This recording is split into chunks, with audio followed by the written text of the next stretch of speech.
You know, I know the title of this video might be really alarming, like super negative, and here's the thing, I really mean it. I love The Sims 4, but not only because it's The Sims 4, it's because I actually love the actual franchise of The Sims. So, you know, I was born in 1995, and I remember when I was 5 years old, back in the 2000s, I was playing The Sims 1 with this beautiful, classic theme.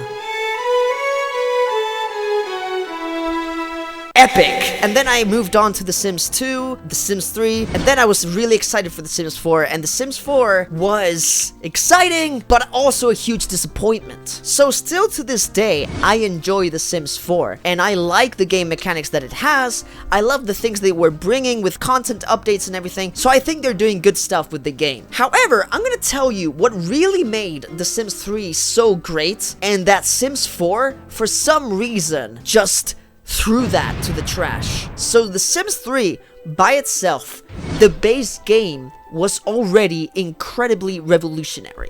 So not only you can put items in a diagonal position without using cheats, of course, but what is so incredible is that you can actually interact with your neighborhood in real time in an open world fashion. That, ladies and gentlemen, made The Sims 3 so good that the difficulty was not only like higher, but it was really immersive. So back in The Sims 2, for example, what really added to the difficulty to that game was the fact that, you know, you would have a big family, like father, mother, 2 kids, 1 baby, whatever, and you would have to take care of everything, and you would have to manage everything, like the needs, the wants, the fears of every sim. That was a huge challenge. So add that formula to The Sims 3 with a whole open world aspect, especially when they introduced careers where you have to actually work with your sim and you have to interact with your work, like for example ghost hunting, to earn your money, and then at the same time you have to take care of your babies, of your children, do everything at the same time in that open world scenario. Or basic things like, for example, hey, Lucas is gonna train in the gym while Casey is gonna stay at home doing some homework and then later practicing some piano. You can't have that freedom in The Sims 4. And of course, let's not forget to click the like button on this video and subscribe. That's important because most of you who watch are not subscribed. So subscribe if you like The Sims. Because guess what happens with The Sims 4?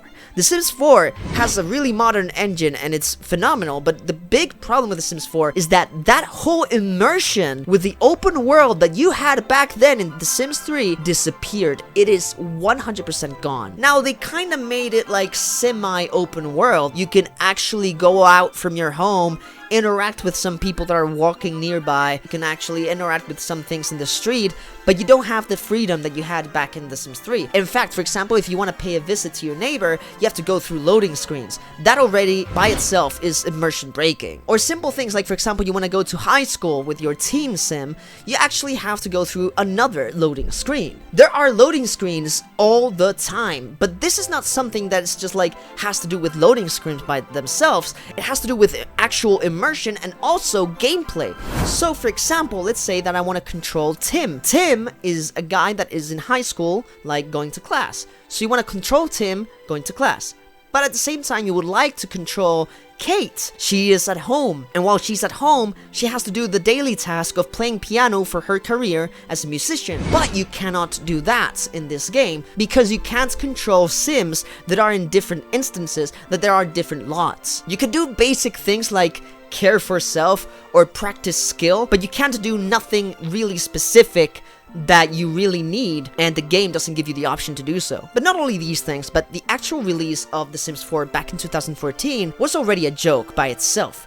No pools, no ghosts, really crucial features that they were missing from previous games that in The Sims 4 didn't come by default. Guys, it even took us years to have toddlers. Years! For something that in The Sims 2 came by itself. And now we're getting the Growing Together expansion pack, which will bring to the base game infants, a new life stage. A life stage that, again, was necessary from the beginning, because babies before, in the base game, they were absolute unmovable objects in the world. It was like furniture. It was something there, static. You can't interact with the baby outside its crib. You can't do none of that. It's incredible to think that it took us almost 10 years to get infants.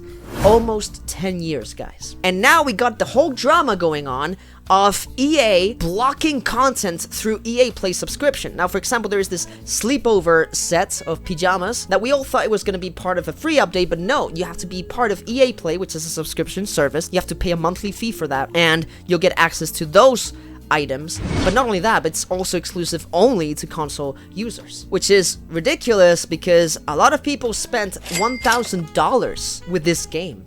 That's insane. So what I want to say with this is that, hey, I love this game. I might do more content on The Sims. Hey, subscribe, like if you love The Sims. Now, what I want to say with this is that I don't want to make a video like super negative about The Sims 4 because I think The Sims 4 has really cool things. However, I really hope that Project Rene, which is Sims 5, I really hope that The Sims 5 fixes all these issues that The Sims 4 has or had. I really hope that with The Sims 5, we go back to the whole open world system because literally that's what made The Sims 3 such a revolution in the franchise. Not only the creative style, which was really cool and it gave you a lot of freedom to do a lot of custom furniture, but it's also the whole open world thing that it made you feel like you were part of the world, and you could also like make your own neighborhoods and everything. It was so immersive, it's insane. And The Sims 4 killed that. Like, not everything you see in the neighborhood is interactable. You cannot interact with everything in The Sims 4, while in The Sims 3 you can. So I really hope that The Sims 5 really learns from all these mistakes. I know that The Sims 4 wanted to be a computer-friendly game. They wanted to have a game that works good for every computer and had no performance problems or issues at all, but I think that if they really work on optimization with the engine, they can achieve an open world system with a really good immersive game and also good performance. I really hope EA does that because The Sims 4, again, it has such a huge potential and it's not being used at all. It's really, really sad. Again, I love The Sims and I might bring great content about The Sims soon to this channel. So I want you to like and subscribe to this channel if you like video games and if you like The Sims. I'll see you in the next one. See you guys. Bye.